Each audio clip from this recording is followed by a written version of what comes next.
लोकसभा के स्पीकर आदरणीय श्री ओम बिरला जी,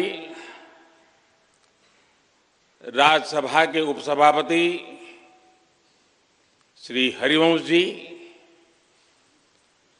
माननीय सांसदगण, सभी वरिष्ठ जनप्रतिनिधि, विशिष्ट अतिथि, अन्य सभी महानुभाव और मेरे प्यारे देशवासियों, हर देश की विकास यात्रा में कुछ पल ऐसे आते हैं जो हमेशा के लिए अमर हो जाते हैं।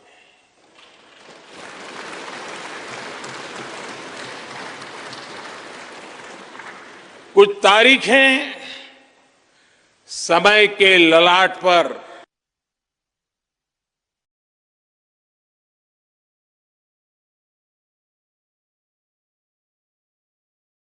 आज 28 मई 2023 का ये दिन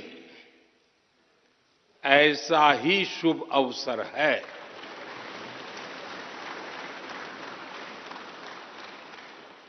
देश आजादी के 75 वर्ष होने पर अमृत महोत्सव मना रहा है। इस अमृत महोत्सव में भारत के लोगों ने भारतीय लोकतंत्र के इस स्वर्णिम क्षण की बहुत बहुत बधाई देता हूं।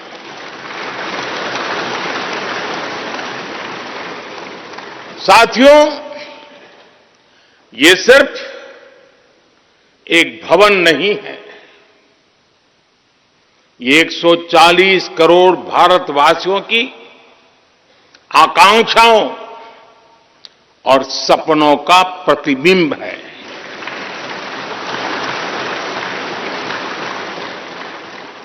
ये विश्व को भारत के दृढ़ संकल्प का संदेश देता हमारे लोकतंत्र का मंदिर है।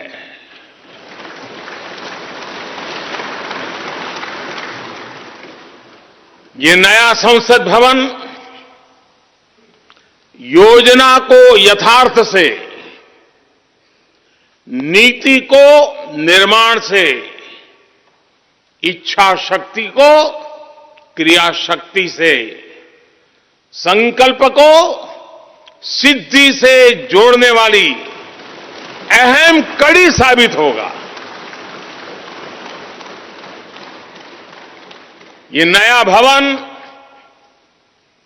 हमारे स्वतंत्रता सेनानियों के सपनों को साकार करने का माध्यम बनेगा।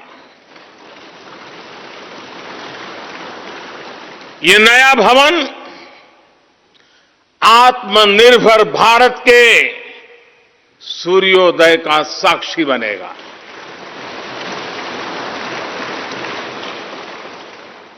ये नया भवन विकसित भारत के संकल्पों की सिद्धि होते हुए देखेगा। ये नया भवन नूतन और पुरातन के सह अस्तित्व का भी आदर्श है। साथियों, नए रास्तों पर चलकर ही नए प्रतिमान गढ़े जाते हैं।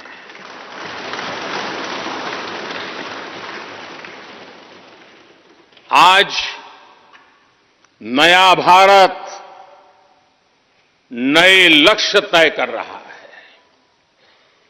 नए रास्ते गढ़ रहा है, नया जोश है, नया उमंग है, नया सफर है, नई सोच है, दिशा नई है, दृष्टि नई है, संकल्प नया है, विश्वास नया है।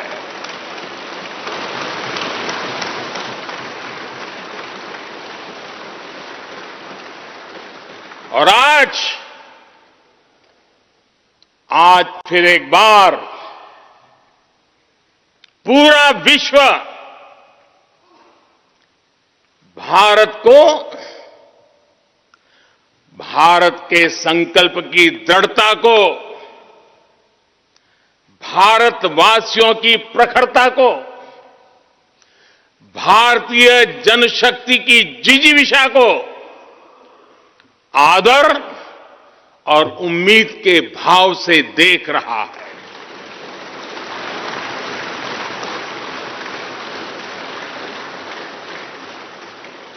जब भारत आगे बढ़ता है तो विश्व आगे बढ़ता है।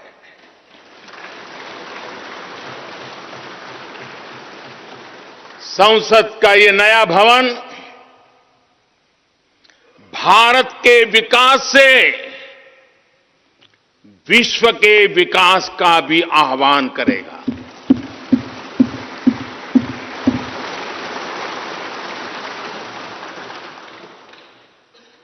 साथियों,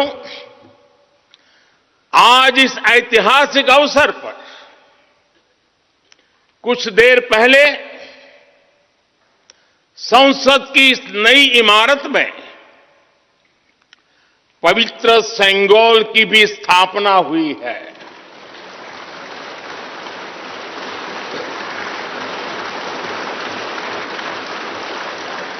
महान चोल साम्राज्य में सेंगोल को कर्तव्य पथ का, सेवा पथ का, राष्ट्र पथ का प्रतीक माना जाता था।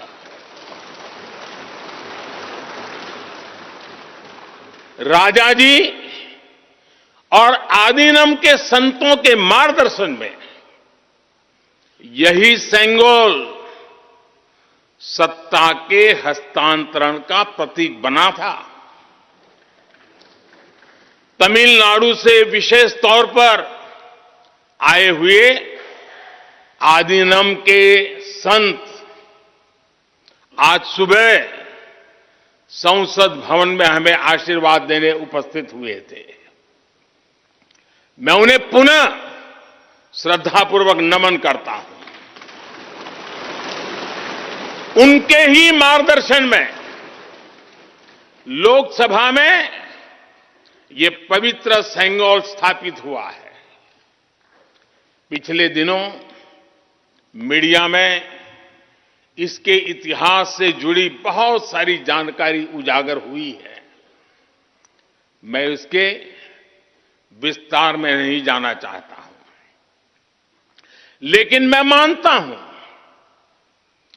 ये हमारा सौभाग्य है कि इस पवित्र सेंगोल को हम उसकी गरिमा लौटा सके हैं, उसकी मान मर्यादा लौटा सके। जब भी इस संसद भवन में कार्यवाही शुरू होगी, ये सेंगोल हम सभी को प्रेरणा देता रहेगा। साथियों, भारत एक लोकतांत्रिक राष्ट्र ही नहीं बल्कि लोकतंत्र की जननी भी है, मदर ऑफ डेमोक्रेसी भी है। भारत आज वैश्विक लोकतंत्र का भी बहुत बड़ा आधार है। लोकतंत्र हमारे लिए सिर्फ एक व्यवस्था नहीं, एक संस्कार है, एक विचार है, एक परंपरा है। हमारे वेद हमें सभाओं और समितियों के लोकतांत्रिक आदर्श सिखाते हैं। महाभारत जैसे ग्रंथों में गणों और गणतंत्रों की व्यवस्था का उल्लेख मिलता है। हमने वैशाली जैसे गणतंत्रों को जीकर दिखाया है। हमने भगवान बसवेश्वर के अनुभव मंटपा को अपना गौरव माना है। तमिलनाडु में मिला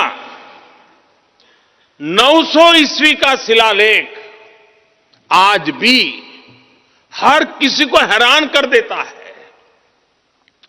हमारा लोकतंत्र ही हमारी प्रेरणा है, हमारा संविधान ही हमारा संकल्प है। इस प्रेरणा, इस संकल्प की सबसे श्रेष्ठ प्रतिनिधि अगर कोई है तो यह हमारी संसद है।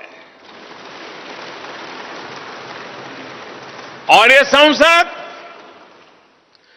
देश की जिस समृद्ध संस्कृति का प्रतिनिधित्व करती है, उसका उद्घोष करती है। शेते निपद्यमानस्य, शेते निपस्य मानस्य चराति चर्त भगः, चरैवेति चरैवेति चरैवेति। कहने का तात्पर्य, जो रुक जाता है उसका भाग्य भी रुक जाता है, लेकिन जो चलता रहता है उसी का भाग्य आगे बढ़ता है, बुलंदियों को छूता है। और इसलिए चलते रहो, चलते रहो। गुलामी के बाद हमारे भारत ने बहुत कुछ खोकर अपनी नई यात्रा शुरू की थी। वो यात्रा कितने ही उतार चढ़ावों से होते हुए, कितनी ही चुनौतियों को पार करते हुए आजादी के अमृत काल में प्रवेश कर चुकी है। आजादी का ये अमृत काल विरासत को सहेजते हुए विकास के नए आयाम गढ़ने का अमृत काल है। आजादी का ये अमृत काल देश को नई दिशा देने का अमृत काल है। आजादी का ये अमृत काल अनंत सपनों को, असंख्य आकांक्षाओं को पूरा करने का अमृत काल है। इस अमृत काल का आह्वान है, इस अमृत काल का आह्वान है मुक्त मातृभूमि को, मुक्त मातृभूमि को नवीन पान चाहिए, नवीन पर्व के लिए नवीन प्राण चाहिए। मुक्त गीत हो रहा, मुक्त गीत हो रहा नवीन राग चाहिए, नवीन पर्व के लिए नवीन प्राण चाहिए।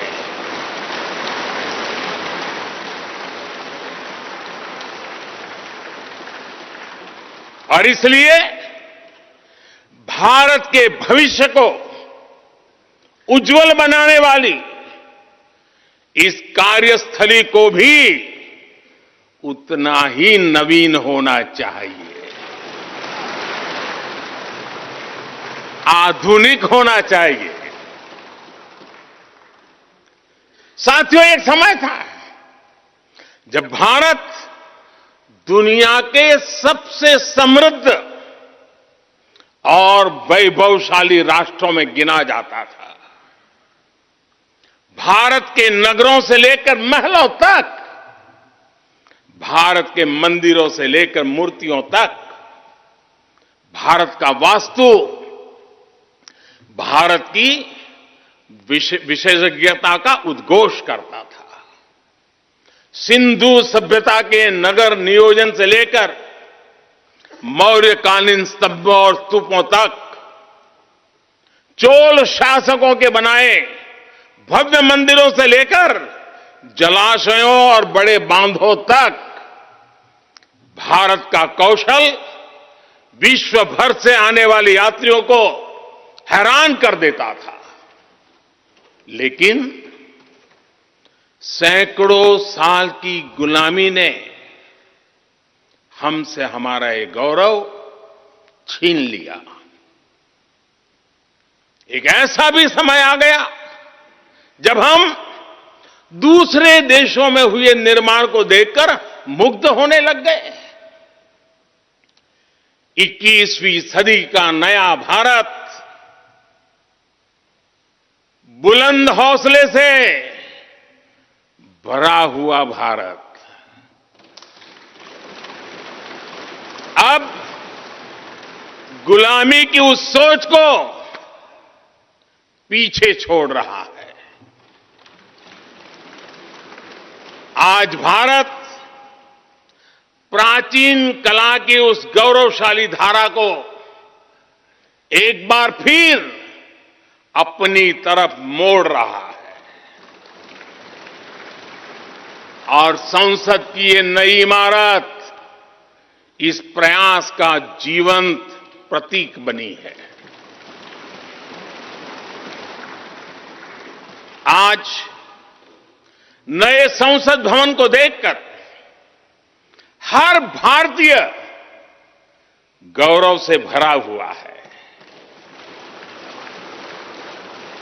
इस भवन में विरासत भी है, वास्तु भी है, इसमें कला भी है, कौशल भी है, इसमें संस्कृति भी है और संविधान के स्वर भी है। आप देख रहे हैं कि लोकसभा का आंतरिक हिस्सा, यहां भी देखिए, यहां भी देखिए, राष्ट्रीय पक्षी मोर पर आधारित है। राज्यसभा का आंतरिक हिस्सा राष्ट्रीय फूल कमल पर आधारित है और संसद के प्रांगण में हमारा राष्ट्रीय वृक्ष बरगद भी है। हमारे देश के अलग अलग हिस्सों की जो विविधता है, इस नए भवन ने उन सबको समाहित किया है। इसमें राजस्थान से लाए गए ग्रेनाइट और बलुआ पत्थर लगाए गए हैं। ये जो लकड़ी का काम आप देख रहे हैं ना, वो महाराष्ट्र से आई है। यूपी में भदोही के कारीगरों ने इसके लिए अपने हाथ से कालीनों को बुना है। एक तरह से इस भवन के कण कण में हमें एक भारत श्रेष्ठ भारत की भावना के दर्शन। साथियों, संसद के पुराने भवन में सभी के लिए अपने कार्यों को पूरा करना कितना मुश्किल हो रहा था, ये हम सभी जानते हैं। टेक्नोलॉजी से जुड़ी समस्याएं थी, बैठने की जगह से जुड़ी चुनौती थी। इसलिए ही बीते 1.5-2 दशकों से ये चर्चा लगातार हो रही थी कि देश को एक नए संसद भवन की आवश्यकता है। और हमें ये भी देखना होगा कि आने वाले समय में सीटों की संख्या बढ़ेगी, सांसदों की संख्या बढ़ेगी, वो लोग कहां बैठते हैं? और इसलिए ये समय की मांग थी कि संसद की नई इमारत का निर्माण किया जाए। और मुझे खुशी है कि भव्य इमारत आधुनिक सुविधाओं से पूरी तरह लैस है। आप देख रहे हैं कि इस समय भी इस हॉल में सूरज का प्रकाश सीधे आ रहा है। बिजली कम से कम खर्च हो, हर तरफ लेटेस्ट टेक्नोलॉजी वाले गैजेट्स हों, इन सभी का इसमें पूरा ध्यान रखा गया है। साथियों, आज सुबह ही मैं इस संसद भवन को बनाने वाले श्रमिकों के एक समूह से मिला हूं। इस संसद भवन ने करीब 60,000 श्रमिकों को रोजगार देने का भी काम किया है।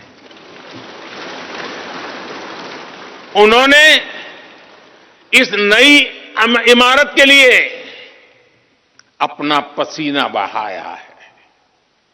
मुझे खुशी है कि इनके श्रम को समर्पित एक डिजिटल गैलरी भी संसद में बनाई गई है और विश्व में शायद ये पहली बार हुआ होगा। संसद के निर्माण में अब उनका योगदान भी अमर हो गया है। साथियों, कोई भी एक्सपर्ट अगर पिछले 9 वर्षों का आकलन करे तो पाएगा कि ये 9 साल भारत में नव निर्माण के रहे हैं, गरीब कल्याण के रहे हैं। आज हमें संसद की नई इमारत के निर्माण का गर्व है, तो मुझे पिछले 9 साल में गरीबों के 4 करोड़ घर बनने का भी संतोष है। आज जब हम इस भव्य इमारत को देखकर अपना सर ऊंचा कर रहे हैं, तो मुझे पिछले 9 साल में बने 11 करोड़ शौचालयों का भी संतोष है, जिन्होंने महिलाओं की गरिमा की रक्षा की, उनका सर ऊंचा कर दिया। आज जब हम इस संसद भवन में सुविधाओं की बात कर रहे हैं, तो मुझे संतोष है कि पिछले 9 साल में हमने गांवों को जोड़ने के लिए 4 लाख किलोमीटर से भी ज्यादा सड़कों का निर्माण किया। आज जब हम इस इको फ्रेंडली इमारत को देखकर खुश है, तो मुझे संतोष है कि हमने पानी की एक एक बूंद बचाने के लिए 50,000 से ज्यादा अमृत सरोवरों का निर्माण किया है। आज जब हम इस नए संसद भवन की लोकसभा और राज्यसभा को देखकर उत्सव मना रहे हैं, तो मुझे संतोष है कि हमने देश में 30,000 से ज्यादा नए पंचायत भवन भी बनाए हैं। यानी पंचायत भवन से लेकर संसद भवन तक हमारी निष्ठा एक ही है, हमारी प्रेरणा एक रही। देश का विकास, देश के लोगों का विकास। साथियों, आपको ध्यान होगा 15 अगस्त को लाल किले से मैंने कहा था, यही समय है, सही समय है।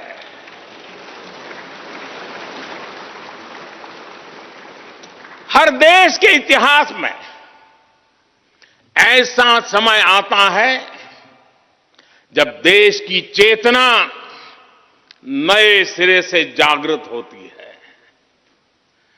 भारत में आजादी के 25 साल पहले, 47 के पहले 25 साल याद कीजिए, आजादी के 25 साल पहले ऐसा ही समय आया था।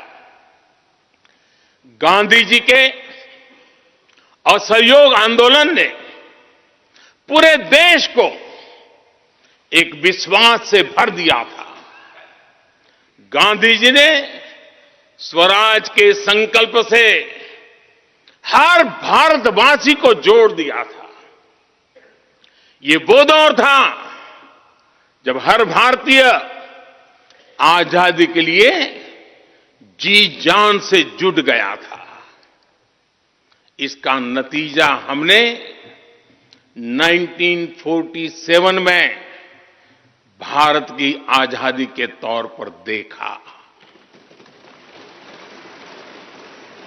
आजादी का ये अमृतकाल भी भारत के इतिहास का ऐसा ही पड़ाव है। आज से 25 साल बाद भारत अपनी आजादी के 100 वर्ष पूरे करेगा।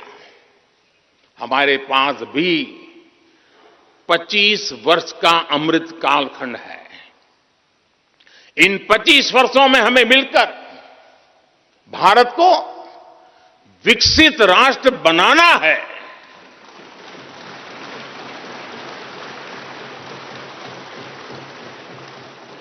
लक्ष्य बड़ा है, लक्ष्य कठिन भी है, लेकिन हर देशवासी को आज इसके लिए जी जान से जुटना ही है।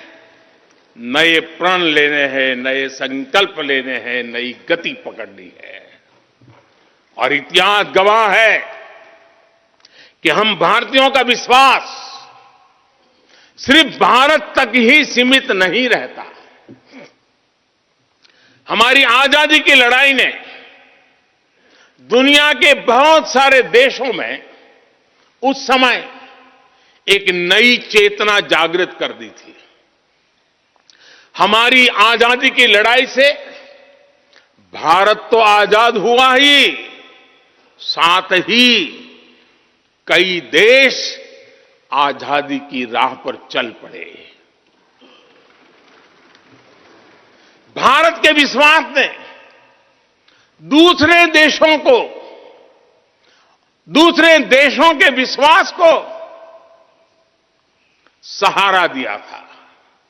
और इसलिए भारत जैसा विविधता से भरा देश, इतनी बड़ी आबादी वाला देश, इतनी सारी चुनौतियों से लड़ने वाला देश जब एक विश्वास के साथ आगे बढ़ता है तो इससे दुनिया के अनेक देशों को प्रेरणा भी मिलती है। भारत की हर सफलता आने वाले दिनों में दुनिया के अलग अलग भूभाग में अलग अलग देशों की सफलता के रूप में प्रेरणा का कारण बनने वाली है। आज यदि भारत तेजी से गरीबी दूर करता है तो ये कई देशों को गरीबी से बाहर आने की प्रेरणा भी देता है। भारत का विकसित होने का संकल्प कई और देशों का संबल बनेगा। इसलिए भारत की जिम्मेदारी और बड़ी हो जाती है। और साथियों, सफलता की पहली शर्त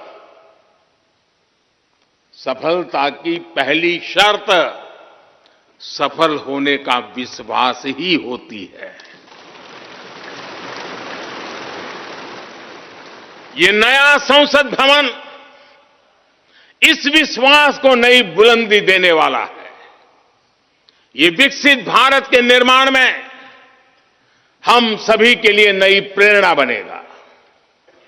ये संसद भवन हर भारतीय के कर्तव्य भाव को जागृत करेगा।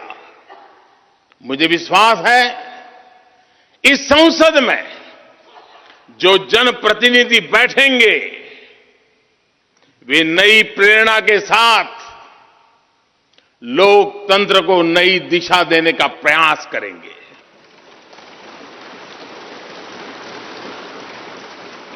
हमें नेशन फर्स्ट की भावना से आगे बढ़ना होगा। इदम राष्ट्राय इदम न मम। हमें कर्तव्य पथ को सर्वोपरि रखना होगा। कर्तव्यमेव कर्तव्यम, अकर्तव्यम न कर्तव्यम। हमें अपने व्यवहार से उदाहरण प्रस्तुत करना होगा। यद यदाचरति श्रेष्ठः तद्देव इतरो जनः। हमें निरंतर खुद में सुधार करते रहना होगा। उद्धरेत आत्मना आत्मानानम। हमें अपने नए रास्ते खुद बनाने होंगे। अपदीवो भवः। हमें खुद को खपाना होगा, तपाना होगा। तपसो ही परम नास्ति तपसा विंदते महत। हमें लोक कल्याण को ही अपना जीवन मंत्र बनाना होगा। लोकहितम मम करणीयम। जब संसद के इस नए भवन में हम अपने दायित्वों का ईमानदारी से निर्वहन करेंगे तो देशवासियों को भी नई प्रेरणा मिलेगी। साथियों, दुनिया के सबसे बड़े लोकतंत्र को यह नई संसद एक नई ऊर्जा और नई मजबूती प्रदान करेगी। हमारे श्रमिकों ने अपने पसीने से इस संसद भवन को इतना भव्य बना दिया है। अब हम सभी सांसदों का दायित्व है कि इसे अपने समर्पण से और ज्यादा दिव्य बनाएंगे।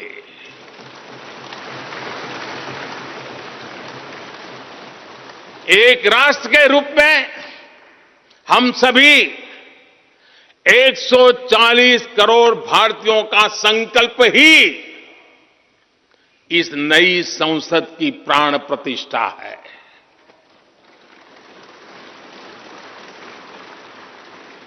यहां होने वाला हर निर्णय आने वाली सदियों को सजाने संवारने वाला है। यहां होने वाला हर निर्णय आने वाली पीढ़ियों को सशक्त करने वाला होगा। यहां होने वाला हर निर्णय भारत के उज्ज्वल भविष्य का आधार बनेगा। गरीब, दलित, पिछड़ा, आदिवासी, दिव्यांग समाज के हर वंचित परिवार के सशक्तिकरण का, वंचितों को वरीयता का रास्ता यहीं से गुजरता है। इस नए संसद भवन की हर ईंट, हर दीवार, इसका कण कण गरीब के कल्याण के लिए समर्पित है।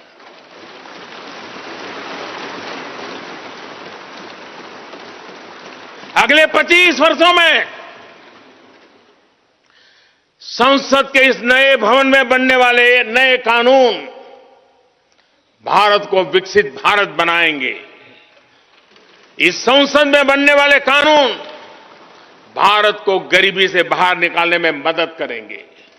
इस संसद में बनने वाले कानून देश के युवाओं के लिए, महिलाओं के लिए नए अवसरों का निर्माण करेंगे। मुझे विश्वास है संसद का यह नया भवन नए भारत के सृजन का आधार बनेगा। एक समृद्ध, सशक्त और विकसित भारत नीति, न्याय, सत्य, मर्यादा और कर्तव्य पथ पर और सशक्त होकर चलने वाला भारत। मैं समस्त भारतवासियों को नए संसद भवन की फिर से बहुत बहुत बधाई देता हूं। धन्यवाद।